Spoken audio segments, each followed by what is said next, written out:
Well, hey guys, I have got a lot going on today. I have got some really nice new tools to try out, and I'm going to get started on this giant bowl that I'm making for a charity auction event for my children's school.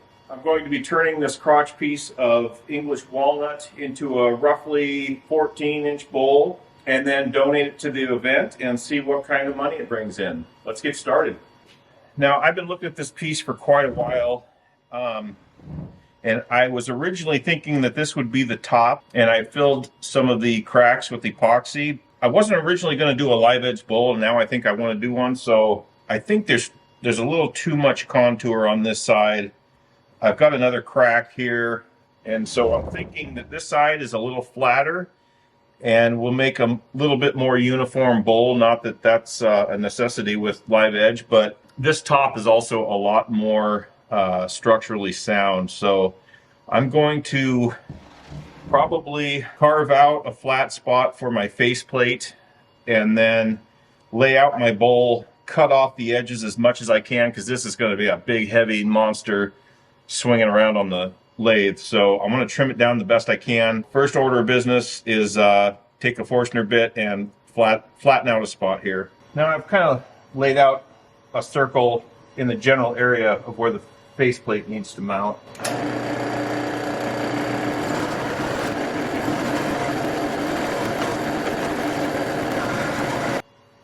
Oh yeah. All right.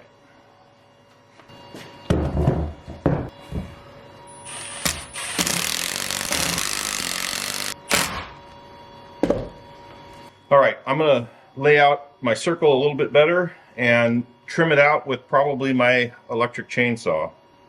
Now I trimmed this down the best I could with my little chainsaw. It is still grossly out of balance, and I actually contemplated taking it down to my sawmill and cutting the bottom completely flat on it, but I think I'm just going to take my time and round this thing up. I mentioned I had gotten some new tools, and probably the most important one is a Robert Sorby sharpening system.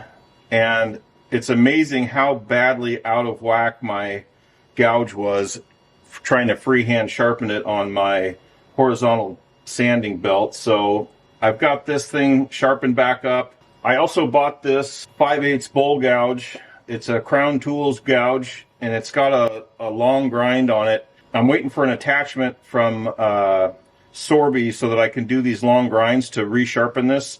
I'm going to use this very sparingly and probably not at all to get started because I don't have a way to resharpen it yet.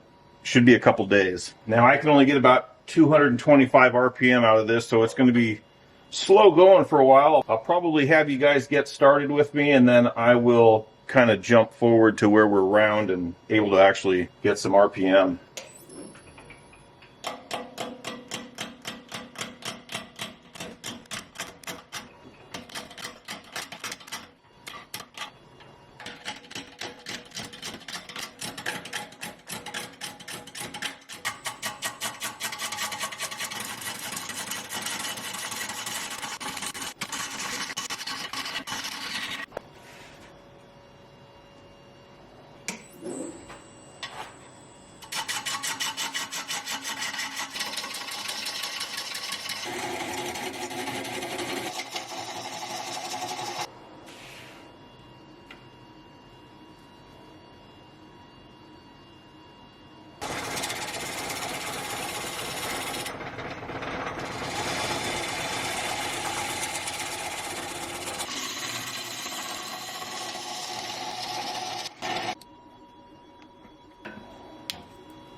I have started doing a little bit of hollowing just to try and get this thing to balance out a little bit better and get a little more RPM out of it, but I need to get it turned around to really start working on that.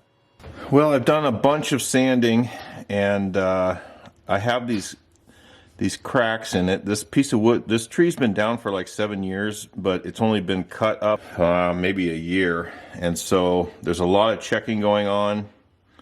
I set it on my wood stove to try and dry it out, and I don't know if you can see, but I drew pencil marks where the cracks were before I set it on the wood stove, and marked their growth. I'm going to go ahead and fill these with CA glue and possibly some pigment along with it, just to try and stabilize this. And then I'm going to start hollowing out the inside, let it dry some more, and just see if this is something that we're going to be able to save.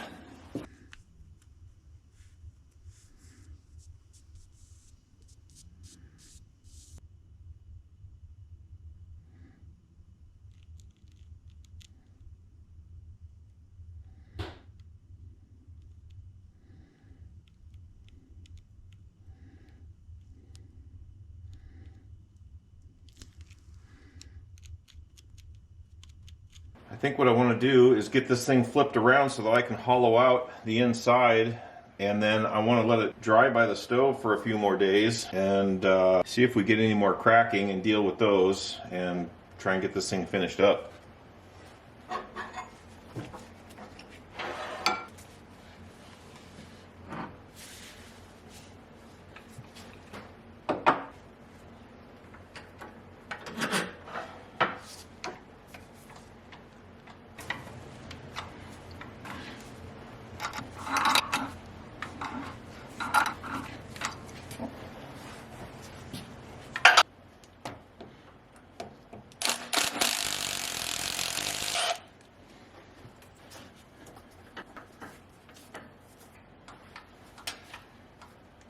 Now I will run this tailstock as long as I possibly can, and I'm also thinking about possibly taking some of the live edge off. There's so many deep cracks near this edge that I think I might just take it down and then just leave like this deeper spot as live edge. I don't know. We'll feel it out. I'm very excited to try out my new gouge. Well, I'm also excited to try out my hollowing tool, so I'm going to take this in a little bit and then start working with this. Just so much activity to try out today. Mask and face shield on.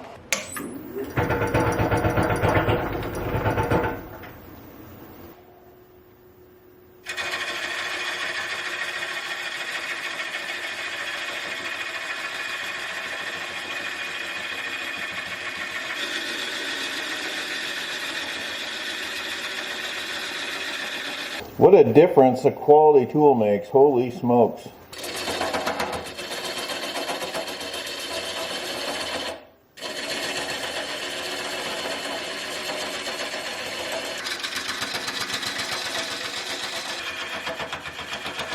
This thing is just chewing through it. I haven't even put an edge on it yet.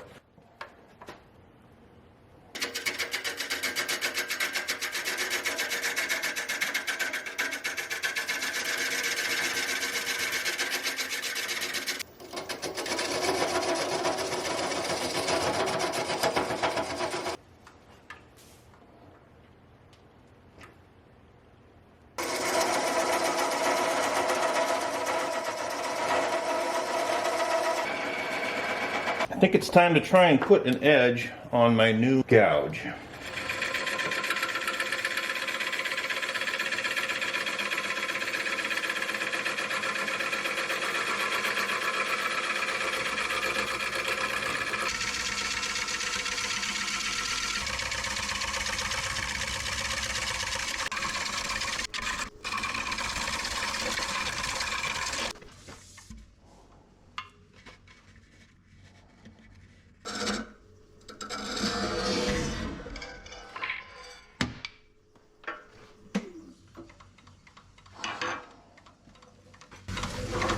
Well, that didn't go well. Well, guys, I've been dying to know if this glue looks dumb or not, so I'm going to shave these sides down a little bit and see what it looks like.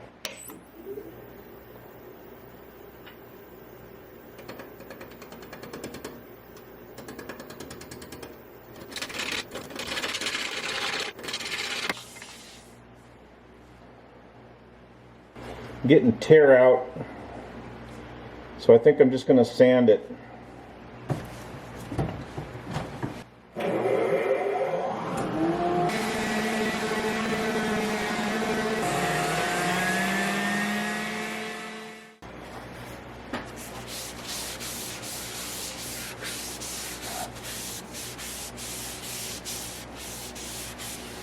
That might look kind of neat with some finish on it. I think the orange is a little obnoxious, but we'll see how much of it's left at the end of the whole process.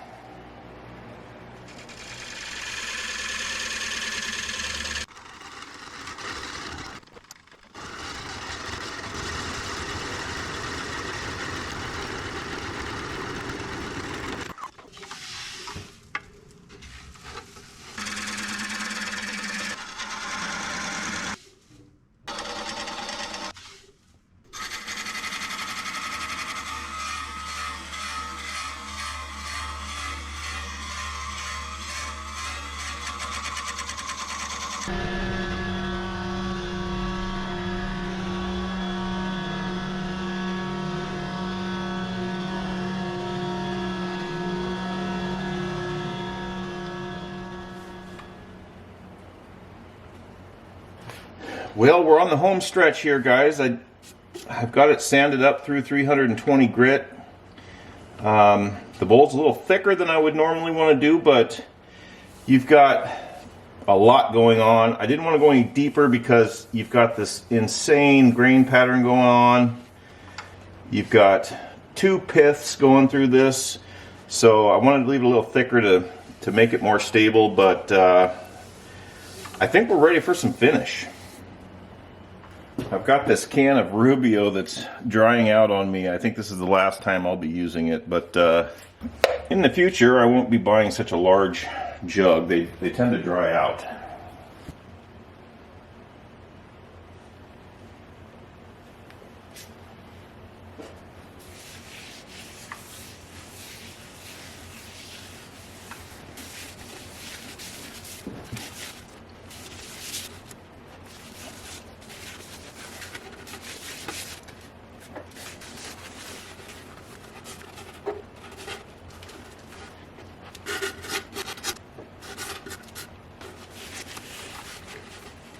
And let this soak in for a little bit. It's really drinking it up. Take a microfiber cloth and help get all these little bits of Rubio skin off. This English walnut never disappoints.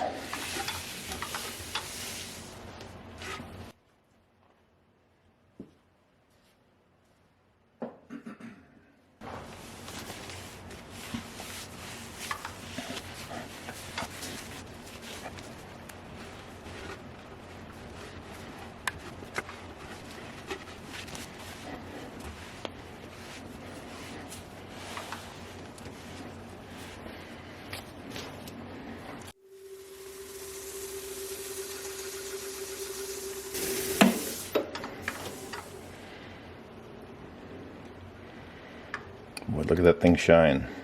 Wow.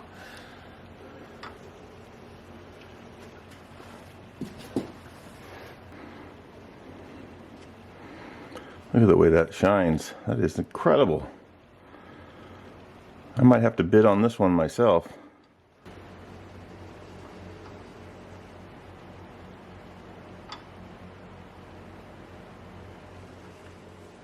Now I need to turn the bowl around to cut the tenon off the other side. So I'm going to make basically a plug to fit in here so I can flip it around and press it onto the chuck so that I can turn that tenon off. Then I can flatten out the bottom, sign it, seal it, and it's ready to go. I've got a piece of Douglas fir that was a chunk of 4x12 I'm going to get this round, put a tenon on this side, and then kind of dome the back side so that it'll fit into that bowl nicely with a rag over it and support it on the power head side of the lathe.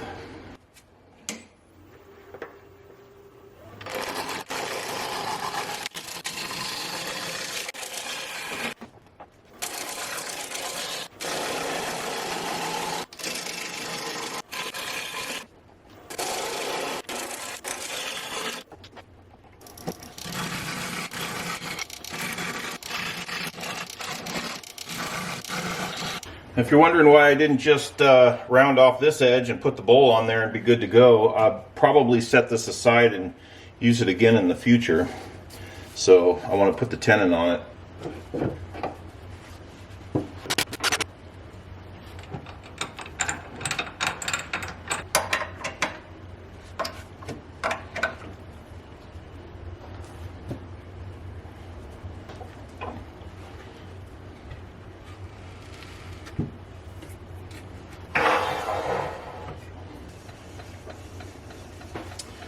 That'll work pretty good. I think I'll use carbides on that one.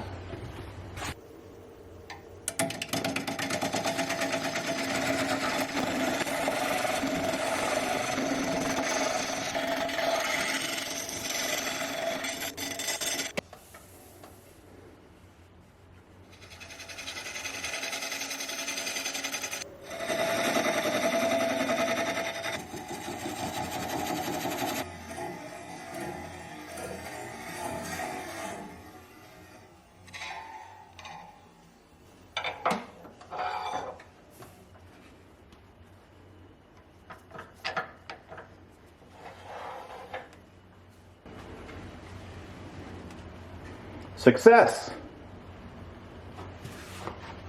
Well guys, I'm using my new laser to engrave the bottom of this. I'm not putting my logo on because this is a fundraiser project for the school, so I put the name of the school, Fundraiser 2024, and the logo for the school.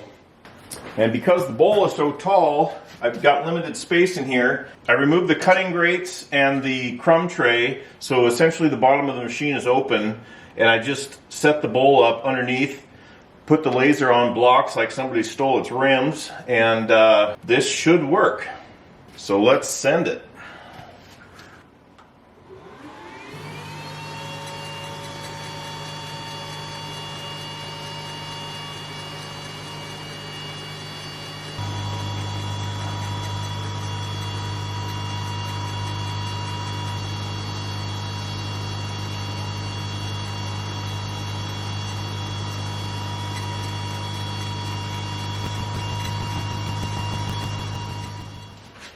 Alright, I'm going to give this a light sanding quick and we'll check it out.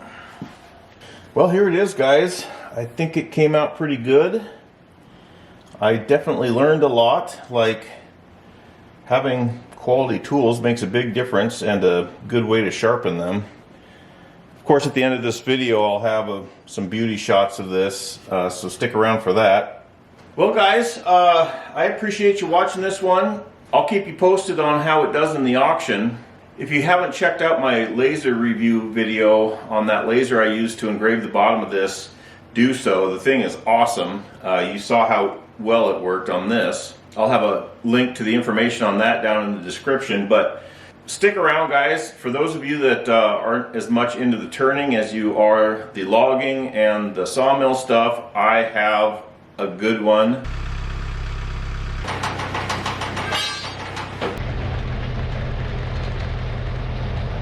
We've got a lot of new subscribers lately, so welcome to the channel. If you like variety, you're in the right place because I've got all kinds of stuff coming up. So stick around, we'll see you soon.